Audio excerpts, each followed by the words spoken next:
GPSC DYSO class 3 મામલતદારની official notification આવી ગઈ છે. GPSC DYSO exam date 2025 official notification finally જે અવેલેબલ છે તેના વિશે વાત કરીએ તો ગુજરાત જાહેર સેવા આયોગની ઓફિશિયલ અપડેટ સ્ક્રીન પર અવેલેબલ છે. દોસ્તો સ્ક્રોલ કરીને નીચે જઈશું તો રીઓપન કરવા બાબત મહત્વપૂર્ણ અપડેટ આવી છે. જાહેરાત ક્રમાંક 8 વર્ષ 2025-26ની ભરતી જેનું નામ નાયબ સેક્શન અધિકારી અને નાયબ મામલતદાર વર્ગ 3.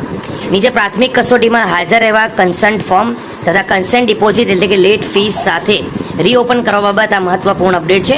વર્ગ 3ની આ પ્રાથમિક કસોટી 7 સપ્ટેમ્બર 2025ના રોજ યોજાનાર છે. પ્રસ્તુત પરીક્ષામાં ઉપસ્થિત રહેવા અંગે કન્સેન્ટ ફોર્મ તથા કન્સેન્ટ ડિપોઝિટ આયોગ દ્વારા 15 જુલાઈ 2025થી 22 જુલાઈ 2025 સુધી લેવામાં આવેલ હતી. આ સમયગાળો પૂર્ણ થયા બાદ બહોળી સંખ્યામાં ઉમેદવારોને મળેલ રજૂઆતો ધ્યાને લેતા હવે પ્રસ્તુત જાહેરાતમાં કન્સેન્ટ ફોર્મ તથા કન્સેન્ટ ડિપોઝિટ નીચેના કોષ્ટકમાં દર્શાવેલ લેટ ફી સાથે gpsc-ojas.gujarat.gov.in પર 25 જુલાઈના રોજ બપોર 12:30 કલાકથી 28 જુલાઈ 2025ના રોજ સવારે 10 વાગ્યા સુધીમાં પુનઃ ખોલવામાં આવશે, એટલે કે રીઓપન કરવામાં આવશે. તો બિન અનામત વર્ગના ઉમેદવારોએ આ બાબત ધ્યાન રાખવાનું છે. મહિલા સિવાય 500 + 500 એટલે કે 1000 રૂપિયા. અનામત વર્ગના ઉમેદવારો છે તેમણે 400 + 400 800 રૂપિયા ભરવાના છે.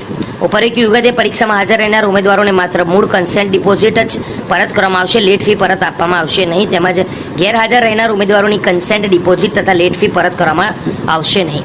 28 જુલાઈ 2025ના રોજ સવારે 10 વાગ્યા બાદ કોઈ પણ ઉમેદવાર પરીક્ષા આપવાનું કન્સેન્ટ ફોર્મ તથા કન્સેન્ટ ડિપોઝિટ ભરી શકશે નહીં.